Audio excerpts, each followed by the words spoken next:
Yeah. Yeah.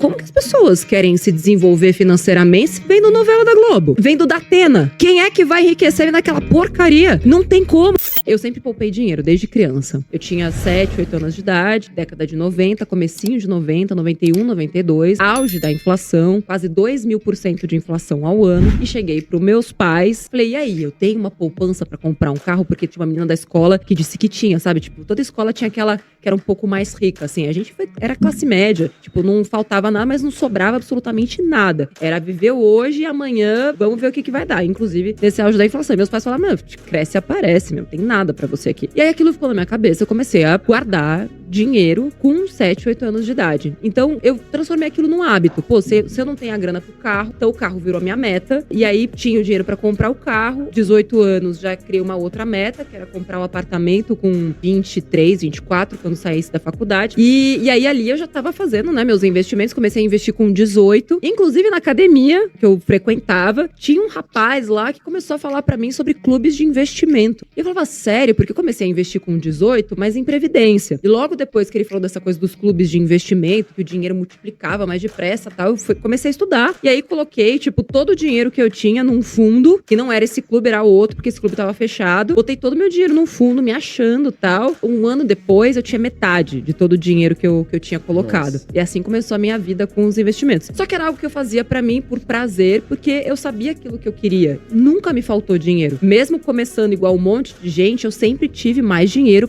que as pessoas ao meu redor. Seja porque eu negociava salário, porque eu fazia renda extra, porque eu trabalhava em 3 lugares diferentes. Então, nunca me faltou dinheiro, muito pelo contrário, o dinheiro sobrava, sempre. E eu, dentro do mercado de trabalho, quando eu comecei a trabalhar no SBT e depois da Record, eu via que tanto pessoas que ganhavam muito, muito pouco, até pessoas que ganhavam muito, muito, muito, existia um recorte comportamental muito semelhante, independentemente de renda. Pessoas gastavam mais do que elas podiam com coisas inúteis. Não é tipo, não era subsistência. Era brusinha, era tênis de R$600, sendo que a pessoa ganhava 600 na época. E eu achava aquilo um absurdo. Eu falei, eu preciso fazer alguma coisa pra mudar esse comportamento, porque essas pessoas, elas estão cegas. Elas estão indo por um caminho e elas não estão vendo o que tem lá na frente, mas eu tô, porque eu via, né, como jornalista, a pirâmide etária, eu sabia já da crise previdenciária já desde 2008, que assim, o Brasil tava indo por um caminho muito ruim, que em 2040 aproximadamente a gente ia ter mais idosos do que crianças e que a gente tava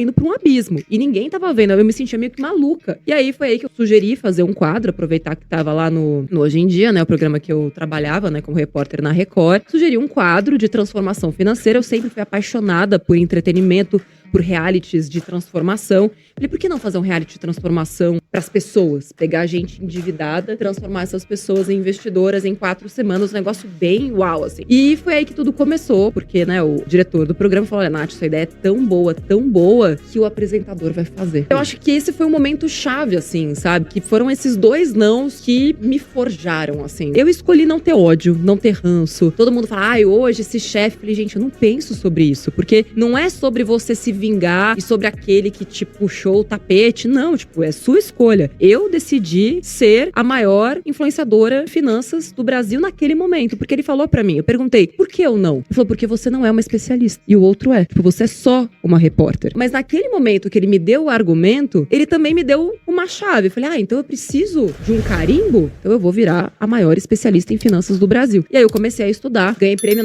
Nacional de Planejamento Financeiro lá pelo IBCPF, que hoje é Instituto Planejar. Comecei a estudar economia comportamental e prêmio, mas eu continuei lá, porque isso foi 2012. Eu fiquei 3 anos tentando fazer esse projeto dar certo lá dentro, e era sempre tipo, isso não é importante. E as pessoas na TV falam assim, né? Tipo, o seu projeto não é importante. Vai lá cobrir aquela matéria lá, nada a ver. E eu criei um projeto paralelo. Então, eu usei aquilo que eu tinha mandado, coloquei o projeto na Biblioteca Nacional, comecei a bater em todas as portas de produtoras, de emissoras, de TV a cabo, TV aberta, TV do interior, rádio pequeno, médio, grande. Não. 3 anos de portas batendo na minha cara. Quando eu achava que tava perto, não vai. Aquela coisa começa a esfriar, a pessoa começa, tipo, a, sabe, ser mais evasiva. E aí eu falei, quer saber? Eu vou criar meu blog. Aí primeiro criei um blog. Peguei o nome do projeto lá, que eu tinha colocado, né, do programa Me Poupe. Me Poupe era o projeto do programa, do reality que eu tinha criado. Não era pra ser a empresa. Falei, mas esse nome é bom, né? Tipo, eu que tinha criado e tal. Vou dar o nome desse blog de Me Poupe. Isso foi, acho que fevereiro de 2015. Quando foi junho, falei, quer saber, esse negócio de YouTube tá bombando. Tinha Kéfera, Felipe Neto, e etc, tal. Canais com 1 milhão de pessoas. O maior canal de finanças da época tinha 40 mil inscritos. Falei, então eu vou fazer um canal do YouTube pra mostrar pro meu chefe da TV que eu sou capaz de fazer isso que eu tô querendo fazer. Foi por isso que eu fiz o canal do YouTube. Não era pra ser o maior canal de finanças do mundo, era pra provar pra ele, porque assim, provando pra ele, eu ia conseguir ter o meu espaço na TV que eu queria. Também não deu certo. E aí, quando foi dezembro de 2015, veio uma corretora de valores, bateu na minha porta, mandou um e-mail, eu vi ali uma oportunidade, fiz um plano de comercial que eu nunca tinha feito na vida. Falei, não, mas eu vou fazer de conta que eu sei fazer um plano comercial e vai dar certo. E aí, fiz lá a proposta, eles aceitaram, fechei um contratinho de 1 ano. Falei, ufa, agora eu tenho 1 ano pra fazer essa merda dar certo e fazer esse negócio decolar. A galera ficou louca, acharam que eu tinha ficado maluca. Imagina, pedindo demissão, uma TV com cargo, ganhando bem, salário e tudo mais. Mas eu tava tão infeliz. E outra, pra mim, poder mudar a vida das pessoas, aconteceu algo muito fatídico que eu conto no livro também. Eu me separei em 2014. E naquela mesma semana eu tava fazendo uma reportagem sobre violência doméstica. E eu descobri que a maioria das mulheres que acaba se submetendo a esses relacionamentos, isso acontece por causa da dependência financeira. E naquela época, foi naquela mesma semana que a gente se separou, o meu ex chegou e falou, vamos vender o apartamento que a gente tinha comprado juntos à vista, vamos vender e cada um fica com a sua parte. Deus que me livre, tipo, aquele apartamento era a minha liberdade, era a minha vida, assim. E aí eu fui olhar, né, nos meus investimentos e eu tinha dinheiro pra comprar a parte dele. E, assim, é como se naquele momento tudo que eu vivi, minha vida inteira, as pessoas dizendo que eu era muquirana, mão de vaca, esquisita, ET, até meu ex-marido, tipo, existia um certo bullying, assim, sabe?